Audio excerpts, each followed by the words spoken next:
Space warfare आज का जो सब्जेक्ट है उसके बारे में बताना चाहता हूँ कि स्पेस वॉरफेयर होता क्या है। स्पेस वॉरफेयर उसको बोलते हैं कि स्पेस के अंदर दुश्मन देश के सैटेलाइट को अटैक करना। उसके अटैक करने के कई तरीके हैं, जैसे कि काइनेटिक वेपन से, मिसाइल से करें या लेज़र से करें या फिर उसको रेडियो फ्रीक्वेंसी वाला स्पेस में ही जैम कर दें। तो यह है स्पेस वॉरफेयर। स्पेस में कोई वेपन फायर नहीं किया जाता, ना मशीन गन, ना कोई कैनन नहीं चलाई जाती। इसका ट्रायल हो चुका है और ये वेपन रिक्वायर की वजह से नहीं चलाए जा सकते। अब मैं आता हूँ कि भारत का क्या मिशन है और भारत की क्या तैयारी है स्पेस वॉरफेयर में। अभी आप लोगों को पता होगा कि 2019 मार्च में भारत ने अपना एक मिसाइल लॉन्च किया था, जिसको इंटरकॉन्टिनेंटल बैलिस्टिक मिसाइल कहते हैं। उसको लॉन्च किया था और स्पेस में एक सैटेलाइट को नष्ट किया था। तो एक काइनेटिक एनर्जी वेपन कहलाएगा, जिससे फिजिकल डिस्ट्रक्शन होता है स्पेस में। इसका नुकसान ये है कि स्पेस में डिस्ट्रक्शन के बाद डेब्रीज फैल जाती हैं, जो कि नुकसान देती है एनवायरनमेंट को और बाकी जगहों को।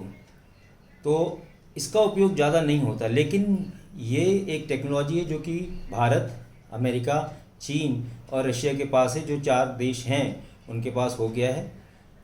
दूसरा तरीका होता है, भारत के पास डेवलपमेंट करने के लिए इन्होंने बनाया है कि एक इंटीग्रेटेड स्पेस एजेंसी बनाई है। इसको आईडीएस का नाम दिया गया है, जो कि एक एयर वाइस मार्शल के अंडर में खड़ी की गई है।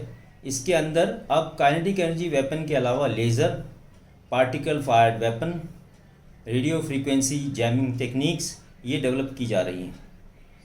आईडीएस ने 2019 में एक साइबर वॉरफेयर पे गेम आयोजित किया गया था भारत में, जो कि इंटीग्रेटेड डिफेंस सर्विस स्टाफ के द्वारा आयोजित किया था, जिसमें आर्मी, नेवी, एयरफोर्स ने पार्टिसिपेट किया था और ये देखा था कि उनके क्या क्या असर होते हैं इस स्पेस वॉरफेयर में और उनके लिए क्या क्या एसेट क्रिएट करने पड़ेंगे। क्योंकि कई देशों ने स्पेस वॉरफेयर में साइबर वॉरफेयर, इलेक्ट्रॉनिक वॉरफेयर और इंटेलिजेंस गैदरिंग टेक्निकल वॉरफेयर को शामिल करके क्लब किया हुआ है। अब हम बात करते हैं कि स्पेस वॉरफेयर में और क्या तरीके अपनाए गए हैं।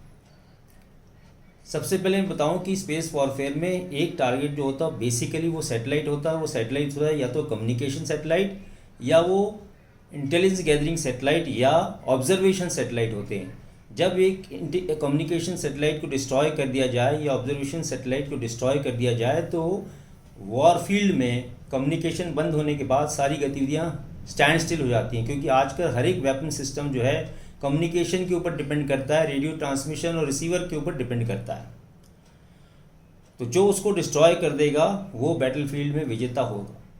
ये 4th डायमेंशन कहलाएगा, क्योंकि जल, थल, नभ के अलावा स्पेस एक अलग प्रोटोकॉल है, एक अलग वॉरफेयर है, जो कि 4th डायमेंशन ऑफ वॉर कहलाता है। अब मैं बात करता हूँ कि अमेरिका की क्या कैपेबिलिटी है। अमेरिका ने सन 1985 से अपनी टेक्नोलॉजी को डेवलप करना शुरू किया और उसने काइनेटिक एनर्जी वेपन जो एंटी सैटेलाइट मिसाइल है वो तैयार कर लिए। लेकिन न्यूक्लियर वॉरहेड का इस्तेमाल इसमें नहीं होता, क्योंकि न्यूक्लियर टेस्ट बैंड ट्रीटी में न्यूक्लियर वॉरफेयर का इस्तेमाल स्पेस में नहीं होगा, ये सब देशों ने माना है। उसके हिसाब से उन्होंने काइनेटिक वेपन के अलावा लेज़र्स टेक्निक डेवलप की हैं, जो कि सैटेलाइट को लॉन्च करते हैं। सैटेलाइट को स्पेस में छोड़ दिया गया है। उन इलाकों में जहाँ पे एनिमी कंट्रीज़ के सैटेलाइट हैं, उनको लेज़र से निष्क्रिय किया जाता है। उनके सोलर पैनल को डिस्ट्रॉय कर दिया जाता है, जिससे कि उनकी बैटरी नहीं चार्ज हो और वो डिफंक्ट हो जाएं सैटेलाइट। तो ये एक तरीका है। दूसरा है पार्टिकल वेपन्स डेवलप कर रहे हैं, जो कि हाई एनर्जी पार्टिकल हैं, उनको ऊपर से जो है ट्रांसमिट किया जाए मिलीमीटर या माइक्रोवेव रेडियो फ्रीक्वेंसी के साथ, जिससे कि डिस्ट्रक्शन कॉज हो जाए सैटेलाइट के कम्युनिकेशन सिस्टम में।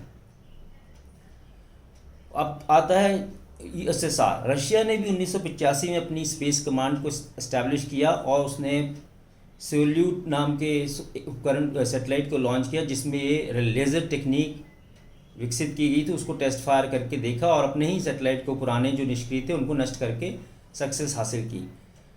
चीन इनसे थोड़ा सा आगे है। चीन ने भी 1985 में लगभग अपनी एक central command air force, special force बनाई, जिसके अंदर उन्होंने electronic warfare, cyber warfare, technical intelligence gathering warfare और मिसाइल वॉरफेयर को, स्पेस वॉरफेयर को जोड़ दिया। इसको उन्होंने स्ट्रेटेजिक सपोर्ट फोर्स का नाम दिया है चीन ने, और उसका उपयोग कर रहा है। अभी जो हमारा स्टैंड ऑफ हुआ मिलिट्री स्टैंड ऑफ चाइना के साथ, उसमें आपने देखा होगा कि कुछ एनिमल्स को यहाँ भेजे, वो भी एक इंटेलिजेंस गैदरिंग का हिस्सा है, जिसमें रिसीवर या दूसरे सिस्टम, सर्वेलेंस सिस्टम लगाए गए, उनके शरीर के ऊपर बांध दिए गए, या फिर कोई वीडियो कैमरे उनके ऊपर लगा दिए गए। तो स्पेस वॉरफेयर जो फोर्थ डायमेंशन है, उसमें जो भी डेवलपमेंट वो इतनी ही है कि laser guided weapon, satellite to satellite, या फिर missile, kinetic missile kinetic missile firing weapon, जिससे कि वो डिस्ट्रक्शन होता है फिजिकल। लेकिन चूंकि मिसाइल डिटेक्ट हो जाती है, सबके पास मिसाइल डिफेंस सिस्टम है, जिससे कि पाथ को पता करके उस मिसाइल को स्पेस में या स्काई में डिस्ट्रॉय किया जा सकता है। इसलिए मिसाइल का उपयोग उतना शायद फ़ायदेमंद ना हो, क्योंकि मिसाइल डिफेंस सिस्टम सबके पास हैं। इसीलिए सैटेलाइट से लेज़र डिस्ट्रक्शन और रेडियो फ्रीक्वेंसी जैमिंग जो बहुत उपयोगी होंगे, या काइनेटिक वेपन सिस्टम, जो पार्टिकल वेपन सिस्टम डेवलप हो रहे हैं स्पेस वॉरफेयर में।